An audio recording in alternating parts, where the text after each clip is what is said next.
Iya.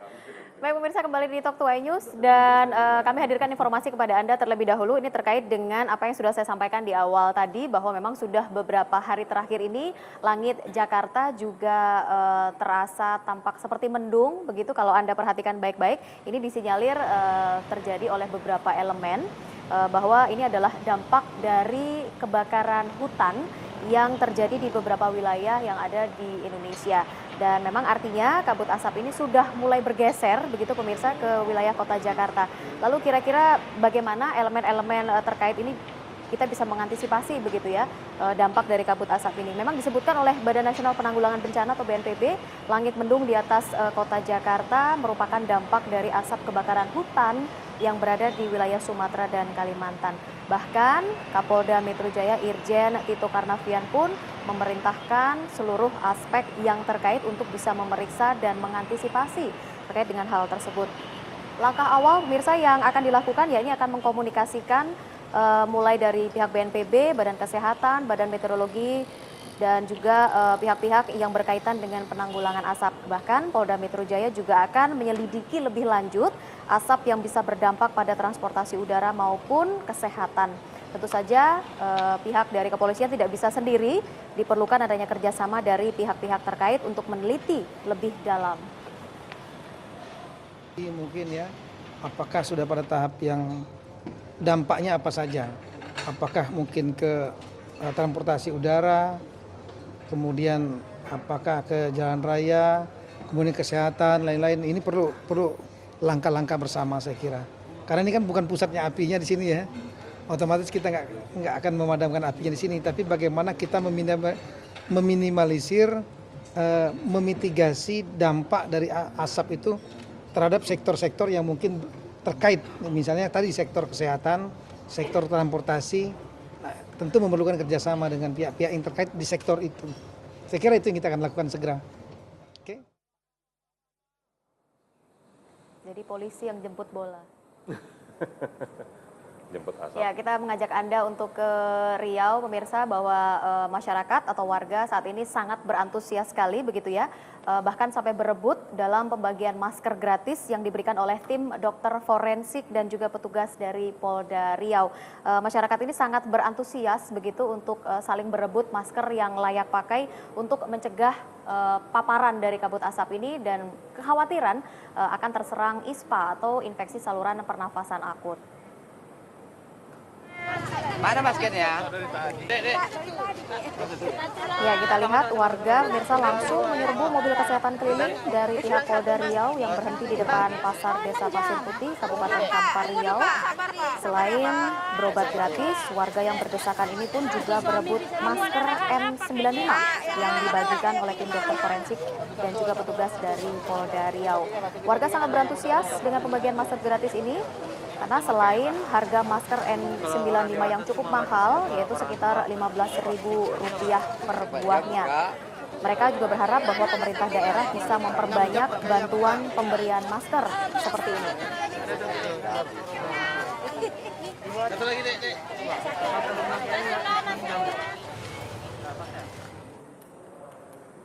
Kita lanjutkan kembali pemirsa perbincangan kita malam hari ini di Talk to iNews dengan 3 orang narasumber yang sudah ada di studio Talk to iNews pada malam hari ini. Sebelum saya ke Bapak-Bapak, di ujung telepon ini sudah ada Pak Willem Rampangileng, Kepala BNPB. Selamat malam Pak Willem.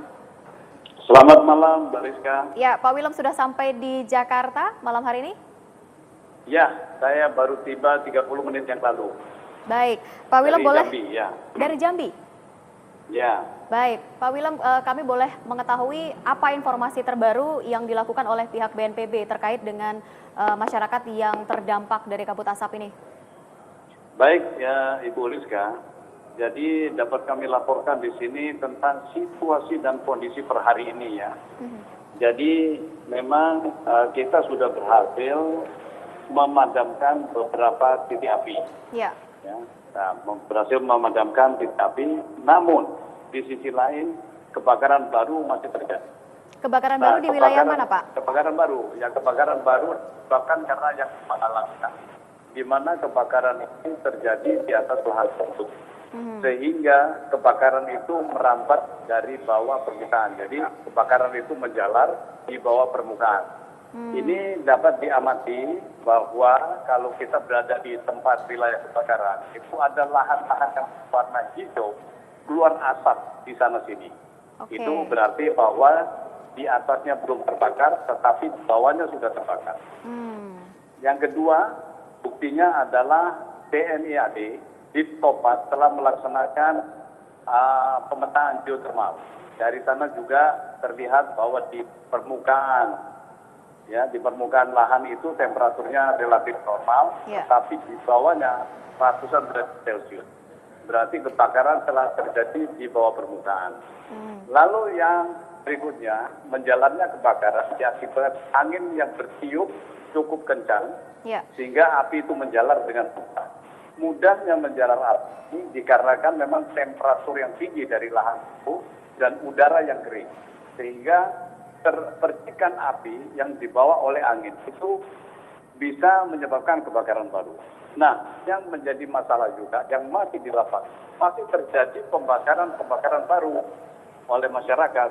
Nah, situasi inilah seolah-olah si tim pemadam kebakaran ini berlomba dengan menjalannya.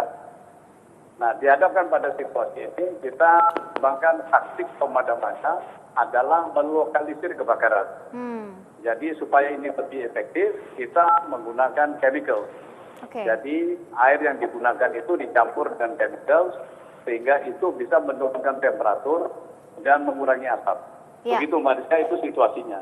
Pak Lalu Willem, pemerintah, apa yang dilakukan pemerintah saat ini, kita tetap mengintensifkan upaya pemadaman oleh satuan tugas darat dan satuan tugas udara dengan melakukan waterbombing. Ya, dengan waterbombing kita maksimalkan. Memang di dalam melaksanakan pemadaman melalui waterbombing ini seringkali kita terkendala oleh jarak pandang yang diakibatkan oleh asap kebakaran itu. Ya, itu situasinya. Nah, kita juga memaksimalkan penggunaan pesawat untuk hujan buatan. Nah, kalau kita lihat beberapa hari ini, mulai dari hari Kamis minggu lalu itu ada peluang. Jadi awalnya cukup, kita maksimalkan, kita intensifkan pesawat-pesawat udara untuk membuat TMC atau teknologi modifikasi cuaca, dan hasilnya memang hujan di beberapa tempat di Kalimantan dan bahkan di Sumatera Selatan air sucian tadi sempat hujan lebat banyak selama kurang lebih 1 jam gitu, kira-kira.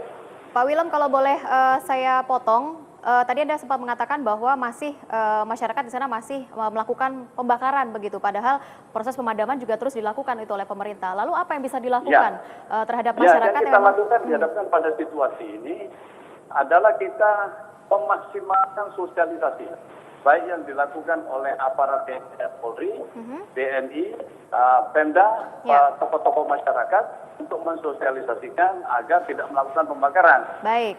Begitu. Memang. Tapi hasilnya belum maksimal ya, Pak? Bagaimana? Hasilnya belum maksimal dari sosialisasi yang dilakukan? Hasilnya belum maksimal, tapi itu terus kami lakukan. Jadi Marisa, itu terus kami lakukan sehingga kebakaran ini tidak meluas. Oke, baik Pak Willem, di studio saat ini sudah ada Pak Kuswianto, ada Dr. Ahmad Yuryanto juga, dan juga ada Pak Eka Sugiri. Kita bisa berbincang bersama-sama begitu ya terkait dengan penanganan. Sangat bisa, Mbak. Ya, terkait dengan penanganan kabut asap.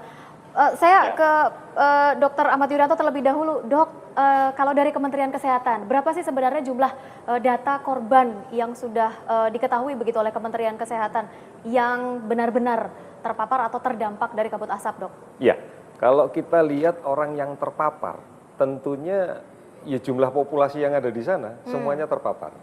Tetapi kan tidak berarti semuanya menjadi sakit. Gitu. Baik.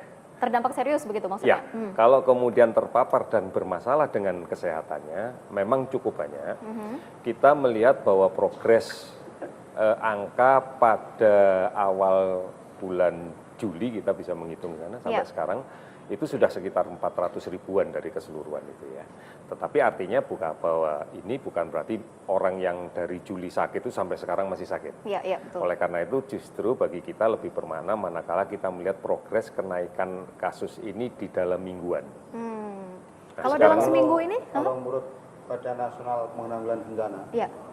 per 23 Oktober itu 503.874. Ini 500. belum update sampai hari ini.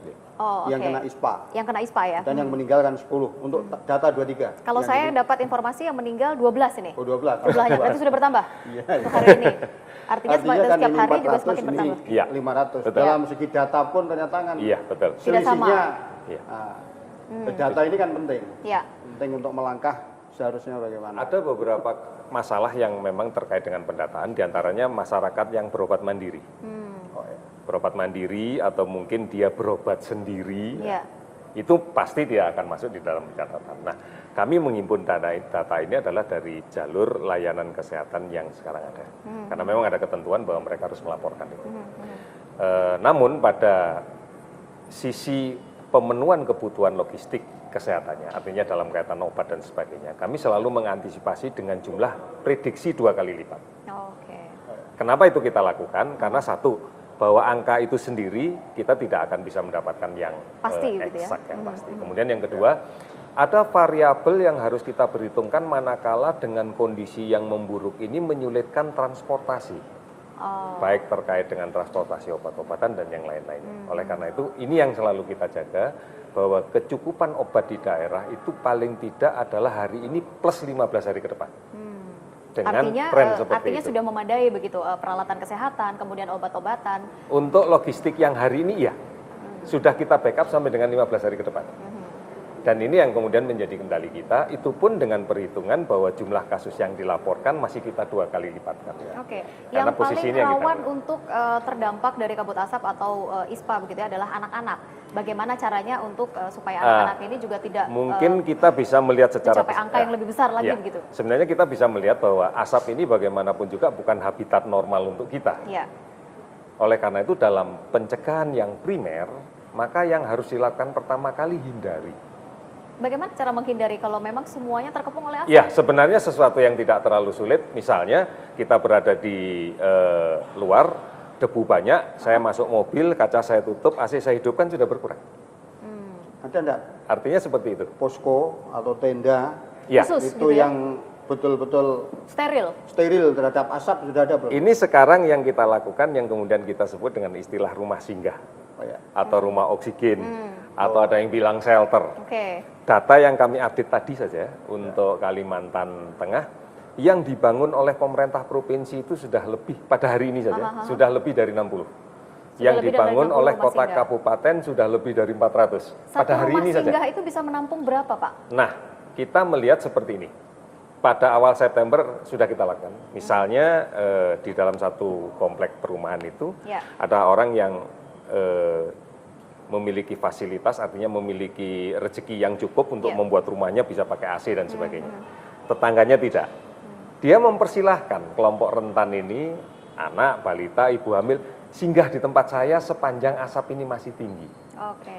Artinya kalau kita melihat standarnya berapa, tidak ada standarnya. Oh. Bisa saja saya menyiapkan satu rumah, Ya. bisa saja lebih besar itu.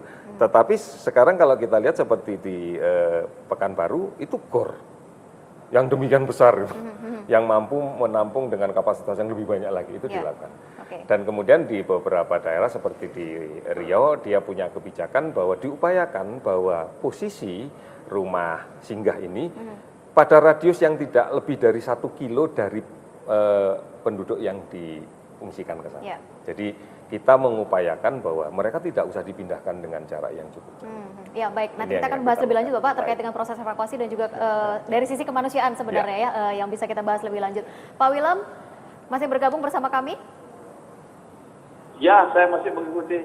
Ya, baik Pak Wilam, nanti akan kita lanjutkan kembali perbincangan ini. Kita harus jeda terlebih dahulu dan Anda juga jangan kemana-mana pemirsa, Talk to News akan kembali sesaat lagi.